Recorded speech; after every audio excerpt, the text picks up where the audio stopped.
Chers amis auditeurs, auditrices, bonjour. Je viens une fois encore ce jour pour vous parler de l'indignation en droit de succession. Mais bien avant d'aller en profondeur du sujet du jour, je vous invite à vous abonner. Abonnez-vous, likez la vidéo, partagez et restez connectés pour ne rien manquer de nos vidéos et de l'enseignement que nous partageons avec vous par ce canal. Pour rappel, pour ceux-là qui n'ont pas encore suivi ces vidéos, je vous invite à aller sur ces vidéos afin d'être au même point de connaissance que tous ceux qui ont suivi ces vidéos. J'ai eu déjà à faire la vidéo sur ce que c'est que la succession. Ce que c'est que la succession, quels sont les différents types de testaments, l'ouverture de la succession et tout récemment la vidéo sur la qualité de ceux qui sont appelés à succéder. J'ai eu à dire dans la vidéo précédente que pour succéder, il faut exister au moment de l'ouverture de la succession. Et nous avons parlé également que même l'enfant conçu, l'enfant qui est dans le ventre, peut également avoir part à la succession. Si au moment de l'ouverture de la succession, la femme du défunt est enceinte, la part de cet enfant serait réservée.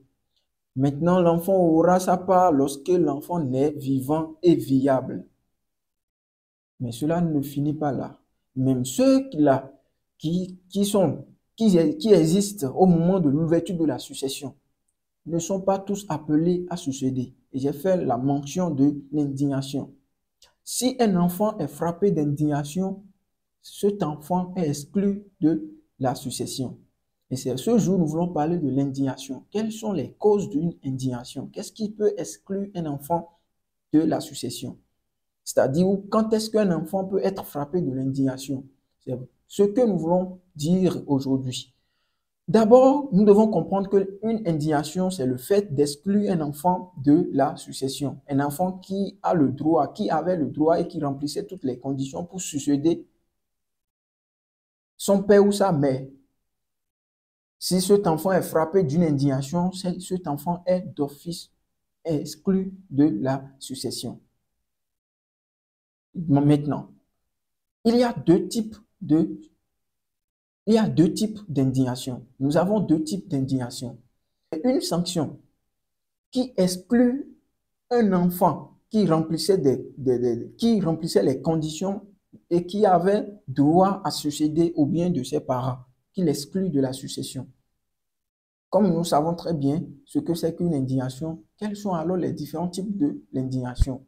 Nous avons deux types d'indignation. Nous avons l'indignation d'office ou absolue et l'indignation relative. Qu'est-ce que c'est que alors, ou quand est-ce que nous pouvons parler de l'indignation d'office ou l'indignation absolue? Au terme de l'article 595 du Code des personnes et de la famille en République du Bénin, un héritier peut être frappé d'une indignation absolue quand il est auteur, co-auteur, complice ou avoir donné coup mortel au défunt.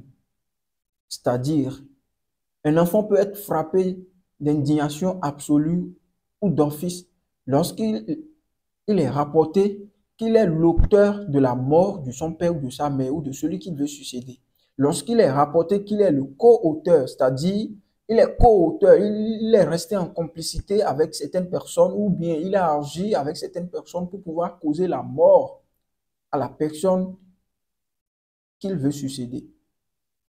Ou soit il a donné des cours qui ont entraîné la mort de la personne. Voilà les causes d'une indignation absolue ou d'office. Dans cette condition, le juge prononce l'indignation de cet enfant et cet enfant est exclu d'office de la succession de son père ou de sa mère. Qu'en est-il de l'indignation relative? En ce qui concerne l'indignation relative, cela est bien mentionné dans l'article 596 du Code des personnes et de la famille en République du Bénin.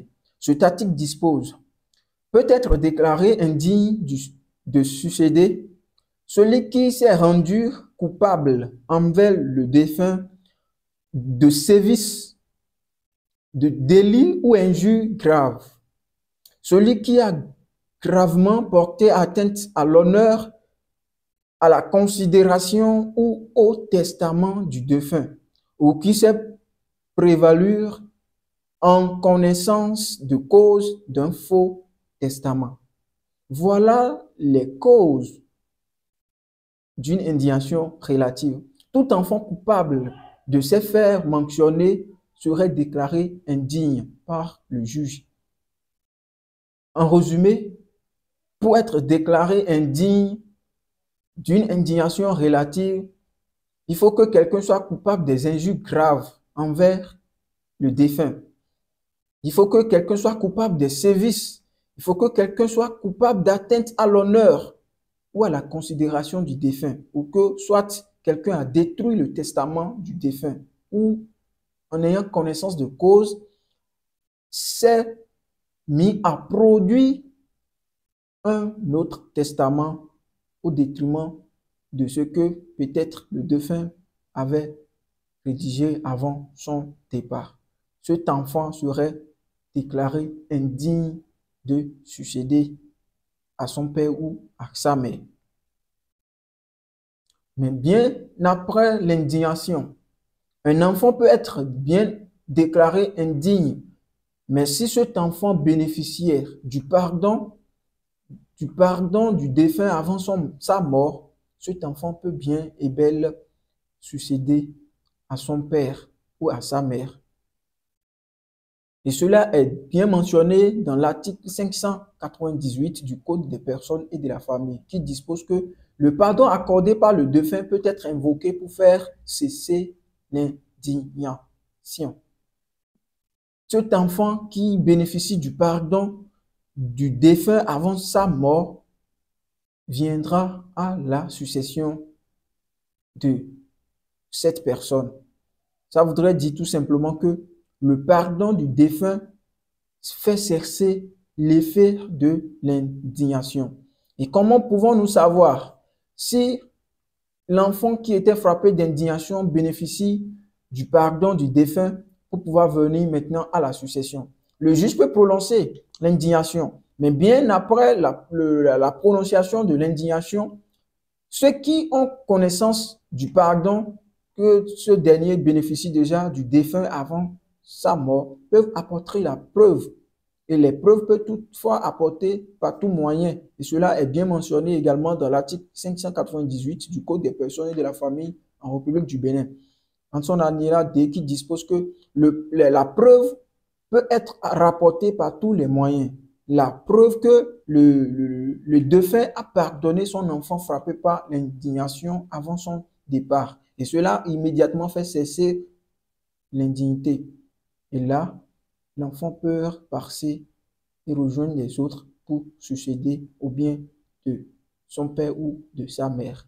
Voilà ce que c'est qu'une indignation. En résumé, il ne suffit pas simplement d'exister au moment de l'ouverture de la succession pour pouvoir succéder.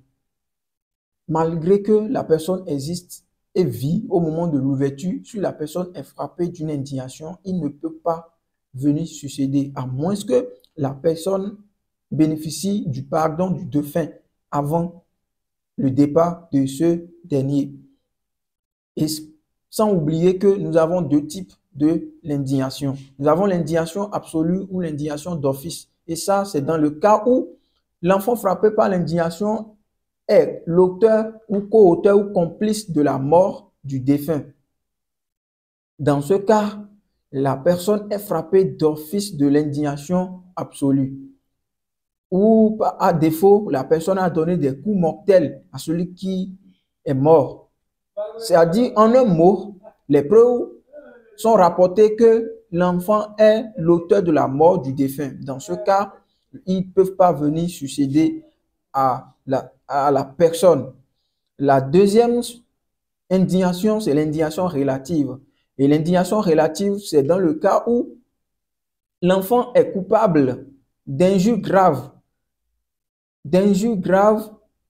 ou coupable de la destruction du testament laissé par le défunt ou qu'il a produit autre testament, ou également à porter atteinte à l'honneur ou à la considération d'intérêts patrimoniaux de celui qui est décédé. Dans ces conditions, l'enfant serait frappé d'une indignation relative. Chers amis auditeurs, auditrices, voilà ce que nous pouvons dire sur l'indignation.